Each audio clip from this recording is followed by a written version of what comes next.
Do you want to know what I'm probably, in my opinion, addicted to? Let's find out. Hello friends, back again. Thanks for joining me. Here we are, beautiful Sunday. It's been a very weird day today. It's been greyish, a load of rain and then beautiful sun.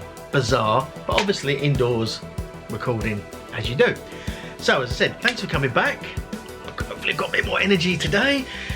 Slept a bit better, but we're getting there, we're getting there. Yay. Ugh, you're gonna cheer for me like that? Louder. Yay. Louder! Yay. Louder! Yay. So, I want to talk about what I believe I'm addicted to. And it's nothing kind of weird, and it's nothing too scary, but it's something that I've come to this idea in the last few months, but it's something now that kind of makes sense for many, many years. And it's something that you guys, if you are in the same sort of situation, you may be able to relate to, and it may make some sense of some things that you've gone through. So, what is that thing that I feel I'm addicted to? Oddly, it's being depressed. Now that sounds properly mental, as I always seem to use that term, PC or not, but it's true. I think I really am, and let me explain and kind of get into more detail around that. So I feel that because I've had this condition, illness, however you want to call it, for so long, that when I'm in that sort of down part, it's sort of been so often, and it's happened so often, that that's almost like a kind of comfort zone, if that makes any sense. And so moving out of that is therefore uncomfortable and odd and unusual. So it's sort of getting into that sort of happy place and being more upbeat and that kind of thing is often difficult because it's moving away from that thing that I've become accustomed to. In the same way, and I put it down to the same kind of idea, where if you're in a toxic or an abusive relationship, from the outside people will often go, well, yeah, why don't you leave him or her? Obviously, you know, that's a horrible situation to be in, just leave. But it's not as easy as that, because that situation, as horrible and as nasty and disgusting as it is, it's what you know, and it's that situation you know, that's your normal. And so it's scary to move outside of your normal environment, your normal life. And whilst that's horrible, and I'm not even comparing my situation to anyone in a horrible, toxic, violent relationship, but in a similar idea, that it's hard to move outside of that because it's scary. You know, what will I face? You know, how will I be able to cope on my own outside of that? And so it's very difficult to kind of move outside your comfort zone, which is obviously why it's called a comfort zone, obviously.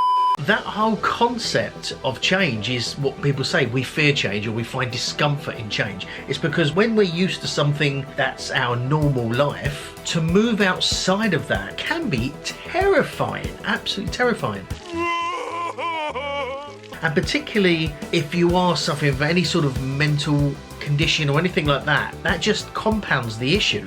And so the idea of then moving outside of that and being happy or a normal person, it's quite a struggle, and something I've battled with and really struggled that to kind of get myself out of that funk, of that kind of down sort of mood and that depression, that darkness is so difficult sometimes, because whilst it's obvious, yes, you know, just think, fuck it, I'm gonna knock this on the head, I'm gonna kind of do it. It's so difficult, and that's why I liken it to being like an addiction, because there's that almost this sort of force pulling me or pulling you back into that you're almost powerless against. And that's one of the most difficult things that I've faced, is even logically you think, well, I've got so many friends, I've got so many people who care and all that good stuff, my kids, but you're sort of being pulled in, and it's like a real overwhelming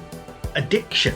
And that's why I've worked out that there's you know, a kind of, it may not be the exact medical terminology. I'm not a doctor, surprisingly. I really do think of it as like an addiction, because that's the comfort zone. That's the almost happy place in an unhappy way, if that makes sense, of the just normal. My normal is there, and moving outside of that is hard and difficult. Depending obviously on the particular mood state of the time, it can be really, really tough to break out of that. Now, obviously, if I'm in super Daz Hands happy mode, then it's all groovy, it's all Gucci, and we're good. But if there's that kind of almost chance to kind of try the dark stuff, it's so easy just to slip back down again, and that's just, it's ridiculous. I know it's 100% ridiculous. It makes no sense. But then again, I guess most mental illness problems don't make any sense by their sort of very nature of them.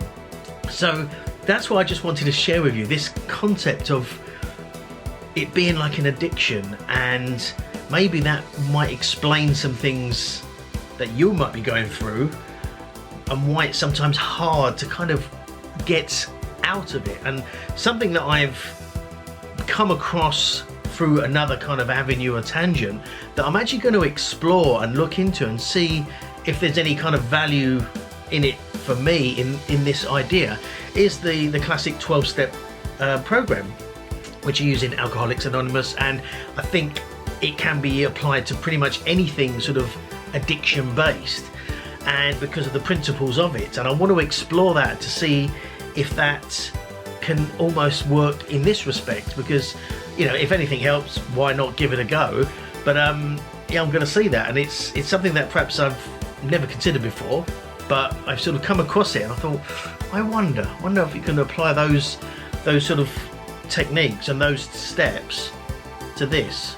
So I'm going to see if I can give that a go, and we'll see how that goes, and maybe I can do another video on that another time. But that's all I wanted to say today. Bit of a short one, I know, but good weekend, good day today. Got lots done, lots and lots done, and yeah, back now recording early, so it's all groovy. And yeah, hopefully you've had a good day too, and thanks for coming along. If you did get some value of this and it really sort of helped you think about stuff, mash that like button so it's nice and blue. And as always, I know, chicken, subscribe if you haven't. I really do appreciate it, and I'm trying to move the channel into a much more aligned thing to where I feel it should be, and so I'm working on that. So I've got some things changing this week. I've actually got a strategic meeting video call later on in this week around my channel marketing, so I'm kind of trying to pull everything together. Also, episode 200 is coming up soon, so I might skip a couple of days in the week just so I can hit the 200 episode at the weekend after I've had that meeting and maybe announce where things are going to be going. But for now, I'll say thanks for watching, and I'll see you guys tomorrow.